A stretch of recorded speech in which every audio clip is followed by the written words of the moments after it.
We're back in the boggy swamp in Jak and Daxter Part 11. We're basically doing some more cleanup on the stuff that I really blatantly missed last time. Blatantly missed, and in some cases said, fuck this. Yeah. Well, I did this in 2 recording sessions, so when I started my second recording session, I wanted to try and do a little bit of cleanup first. Well, yeah, this is, recording a game is different than just normally playing it, because you're focusing on a bunch of different things, and also you have to worry about file size. So even though you said this can be a one-session game, I'm not surprised that you split it up into 2. Yeah. And planning routes is very important for me when I'm recording a game, specifically for those reasons. Yeah. Okay, mister, I played the game 3 times in order to do a commentary on it. Hey, what's wrong with me trying to be a little professional about it? We're Have you unprofessional, read that's our channel description, dude? We made that mantra like 6 years ago. And have we done anything to change that? We got a banner. We have a banner. We're doing charities now, sometimes. We do charities, I think. Occasionally we make the monies for the peoples. They're not our charities, but we do them sometimes. Yeah, the BrainScratch charity. The charities are our wallets. Who are you raising money for? Us! Oh. Yeah, I need donations so that I can move out of my mother's second floor. I just want some ice cream.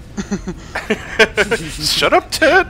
That reminds me of when I was back in school. Have I ever told this story during a commentary where there were these jerks who would chuck Yeah, they punish you Yeah. with money. That they was chuck Mario change at me, Kart. and I just let them do it because it meant free ice cream. Ah, man.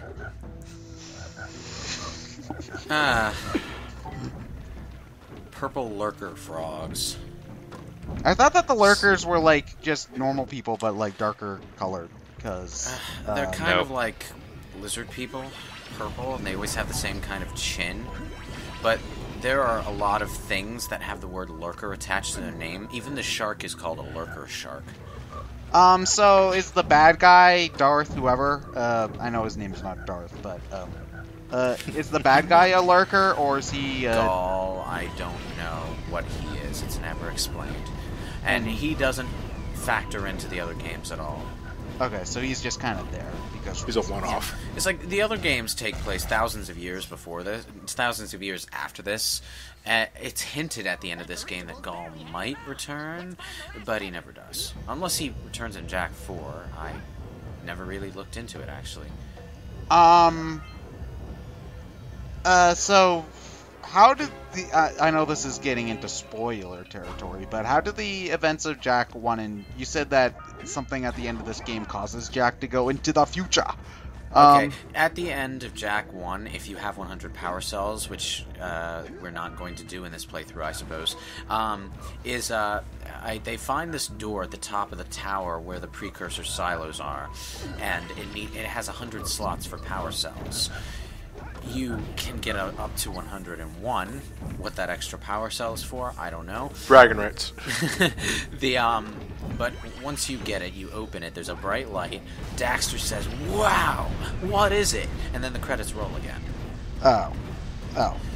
Which is why there's no point in going for 100% in this game, because that's just the start of Jak 2, so... It's a tease to a game that's already out. There is actually an amusing thing, though. If you already have 100 power cells the first time you get to it, Daxter's just like, "Hey, we're heroes. We already have 100 power cells." He says it all smug-like. I like a little detail like that.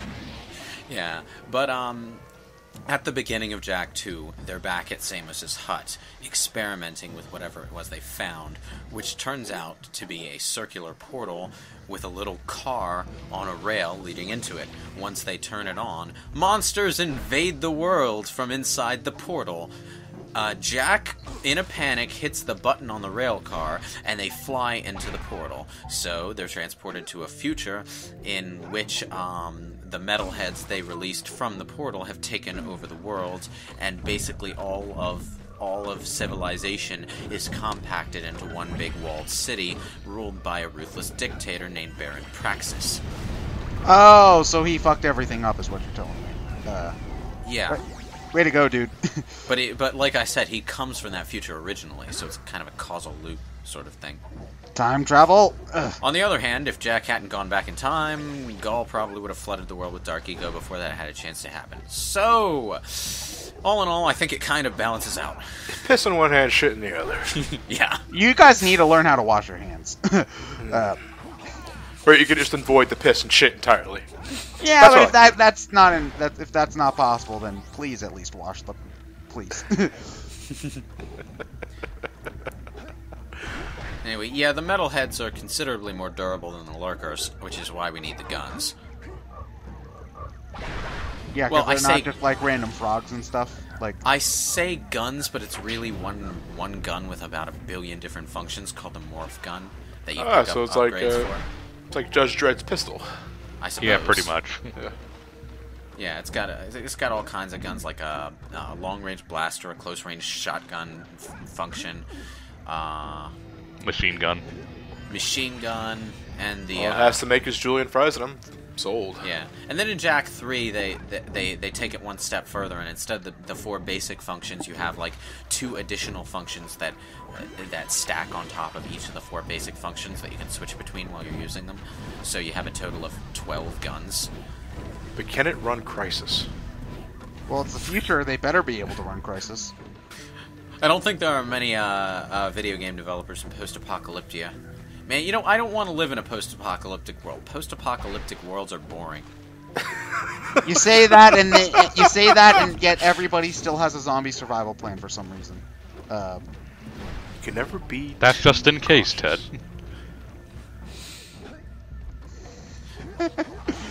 Well, it's like there's adventure and stuff going on in a game like Fallout, but think about living as an NPC in a world like that. You basically spend your entire day scrounging for your next meal. Oh, you mean like the Middle Ages?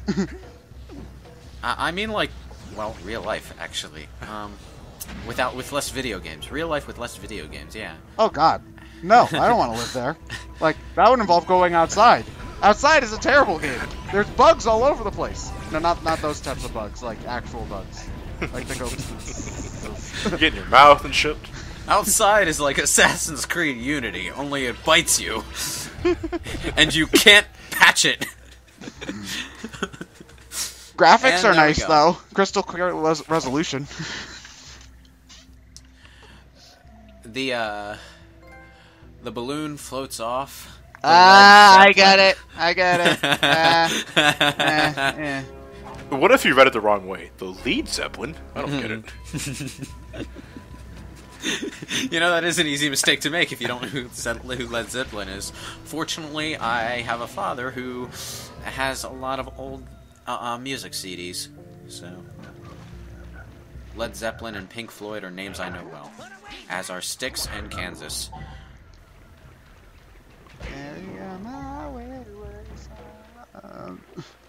Damn it, Lewis. Don't you cry no more. Oh!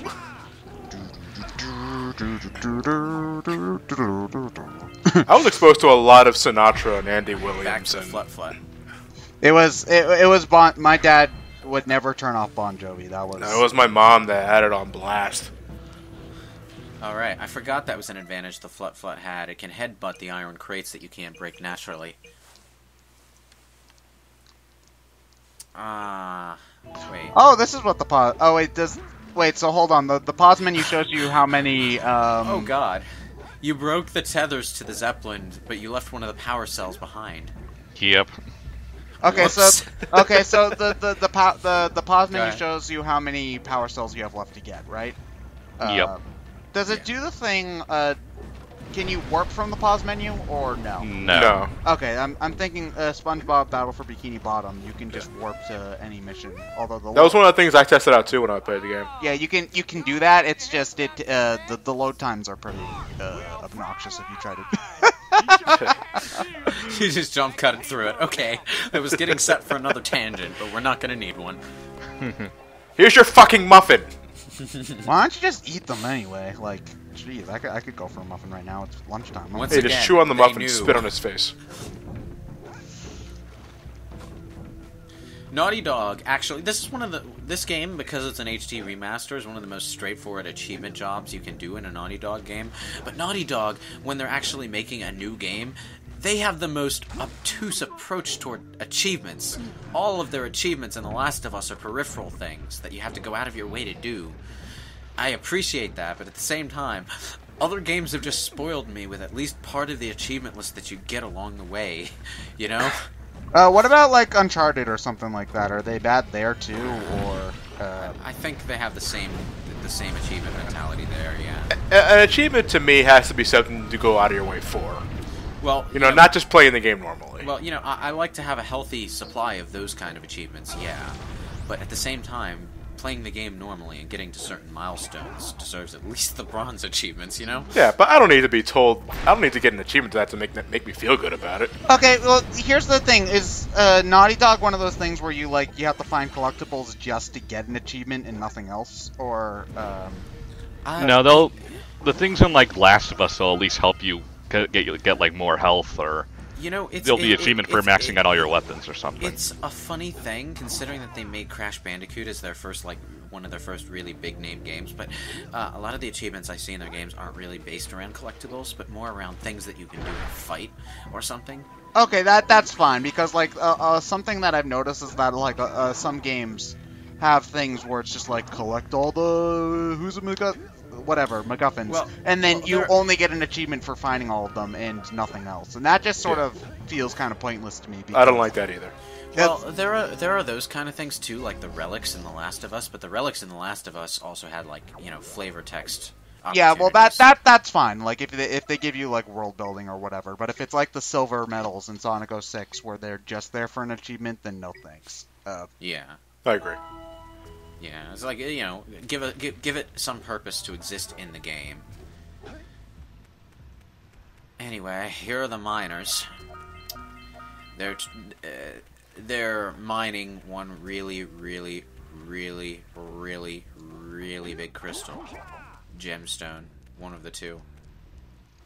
Hey, Gordy, I think we got visitors. What the fuck is that on his head? It's a bird. That's a bird cage. Yeah. Okay, are we gonna ignore the fact that guy's on fire right now? Yeah, he doesn't care. Well, one's a hothead and the other's a Birdbrain. You get it? Well, it makes sense, because, like, in mines, they would send a canary down to check if there was gas. So... This is the kind of symbolism shit they pull in Persona 4. Come on. They have a few power cells laying around, and we might be willing to part with them for 90 orbs each. Where have I heard that before? Okay, so these are the guys you were talking about? Yeah. I like how Daxter's just like, oh, everyone wants 90 power cells for these goddamn things. Precursor orbs, you did it again. Ah, damn it. Why do you keep doing that? I don't know. You see, you know, as far as Jak and Daxter's story goes, most of the plot is in Jak and Daxter's 2 and 3, where power cells and precursor orbs have no bearing on anything. Also, slightly lazy thing, every time you get a power cell from this guy, he does the exact same conversation animation until the last time, where he straight up yells at you for cleaning him out.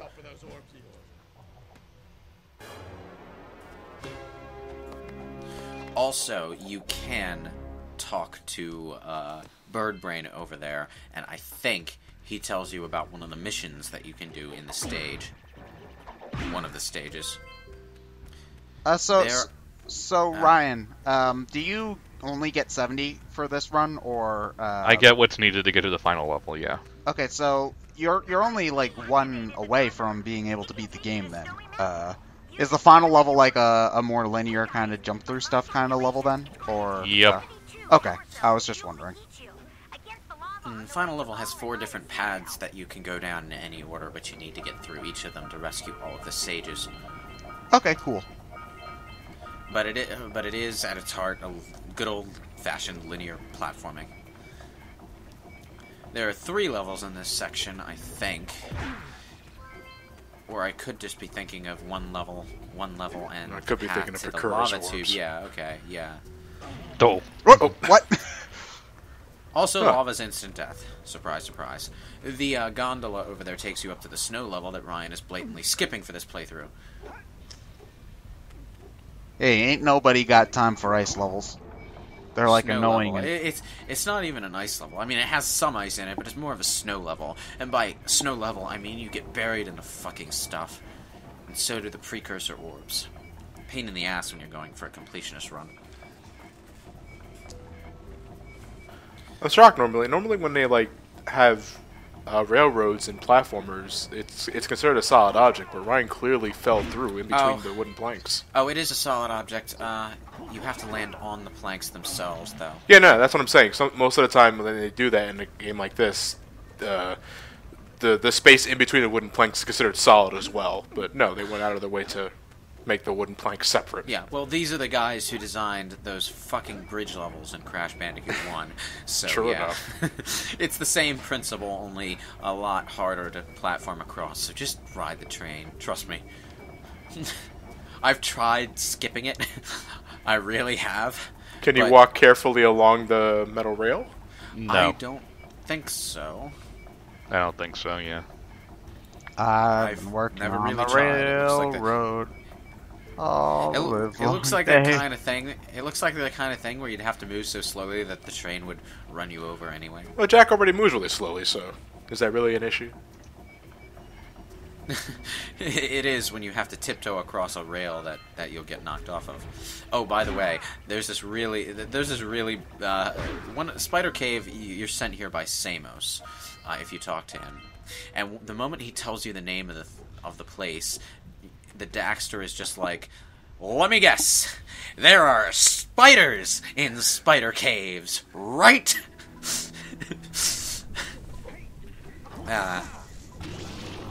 When I see spiders, I don't know what the hell those things are on the back.